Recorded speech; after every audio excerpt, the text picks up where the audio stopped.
Our world is just full of these hidden blueprints, these invisible maps and silent codes that kind of dictate how we live, how we work, even how we play.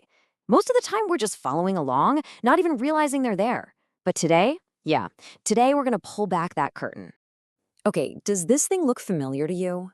It's one of the most famous, or maybe infamous, public health blueprints ever made. I mean, this poster was hanging in pretty much every school cafeteria back in the day. Yep, that's the one.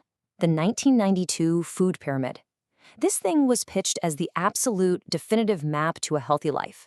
And just look at that base. A recommendation for a staggering 6 to 11 servings of grains every single day.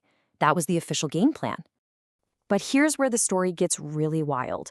According to some great reporting from Barbell Medicine, the original scientific draft, it actually had fruits and vegetables at the bottom. But, well, when the Green Lobby got a look at it, they went to work.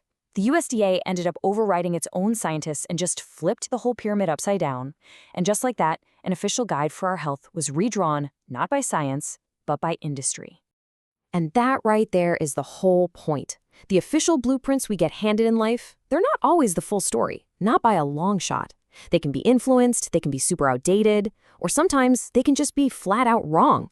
But understanding them, really learning how to read them, that's the first step to taking back some control. So let's pivot from a flawed public map to something way more powerful. The idea of creating a personal blueprint for our own bodies.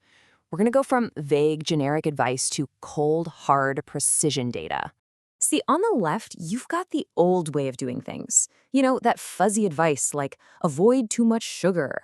Advice we now know was heavily influenced. But on the right, that is your blueprint. It's precise, it's actionable data that lets you actually optimize your own health. It's literally the difference between just guessing and actually knowing. This whole thing starts with knowing your personal benchmarks, and one of the most important ones is your functional threshold power, or FTP. Just think of it as your personal engine's max sustainable output. Once you know this one number, you're not just winging it in a workout anymore. Another huge one is your maximum heart rate. This is basically the absolute ceiling for your cardio system. Knowing this helps you dial in the intensity of your training to get the most bang for your buck, making sure you're pushing hard enough, but, not too hard. And hey, you don't always need some fancy piece of tech. The rating of perceived exertion, or RPE, is your own internal blueprint. It's really just a scale based on how hard you feel like you're working. It's all about learning to listen to your body, which is maybe the ultimate personal metric, right? And this is where it all just comes together so beautifully. Your personal metrics, your FTP, your max heart rate, they're not just random numbers. They create a personalized training map, kind of like what you see here with these training zones. This tells you exactly what to do. Want to build up your endurance? Cool, you train in zone 2. Ready to really push your limits? That's zone 4. All of a sudden, a generic workout becomes this precision-guided mission. Okay, so we can create a blueprint for our bodies. Makes sense. But what about something less tangible? See, this whole idea of deconstruction, it's not just for science. It totally applies to art, too. We're about to see how even something as subjective as a vibe has a DNA that we can actually decode. Hey, don't just take it from me. Take it from Tyler, the Creator. The guy isn't just making music, he's basically reverse engineering it. He knows the source code. He can hear a track and instantly go, oh yeah, that's New Orleans bounce. That's its blueprint. Artists are architects, man, building incredible new stuff from existing plans. And this goes for entire genres, too. So take zouk music from the French Antilles. It sounds completely unique, right? But its blueprint reveals this brilliant fusion. It's built from the DNA of Haitian compa rhythms, the melodies of cadence calypso, traditional guaca drumming, even European and African influences. It's a brand new sound, created from a mix of old blueprints.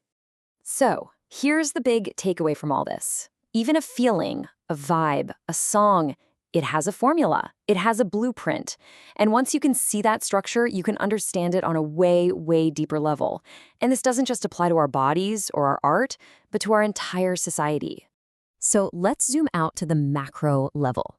Society itself has blueprints, right? These structures and norms that define how everything works. And sometimes those blueprints go through massive renovations. Just take a look at this number. Over about 3 decades, a gigantic societal shift happened. The gap in homeownership between households headed by men versus women, it shrank by a massive 14 percentage points. One of our society's core blueprints, who owns a home, was fundamentally redrawn. So what was the new blueprint? What drove that change? Well, a report from the Urban Institute points to two main drivers. First, some pretty significant income gains for women. And second, something they call a headship shift, which basically means more women, especially married women, were being identified as the head of the household. And look, this wasn't just some small statistical blip. This slide shows you the real-world scale of this thing. The number of female-headed homeowner households more than doubled, just exploding from under 16 million to over 39 million. I mean, that is a seismic shift in the economic landscape. So, we've deconstructed blueprints for our health, for our music, and for our whole society. What does it all mean? It means it's time to stop just blindly following the map and start reading between the lines. We started this whole journey with a food pyramid that was influenced by lobbyists. Then we mapped our own bodies with precise heart rate zones. We decoded the DNA of music, and we traced a 3-decade shift in the housing market. Every single system has an underlying structure. And this is the ultimate takeaway. The blueprint is not the territory. The map is not the land. Understanding the official plan, seeing its flaws, its biases, that's what gives you the power to navigate the world on your own terms. It means you can challenge the blueprint, you can adapt it, or you can go out and draw a completely new one for yourself.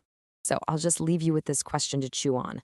Whether it's your career path, your daily routine, or your personal finances, what's one blueprint in your life that, after all this, you're going to look at with a totally new set of eyes?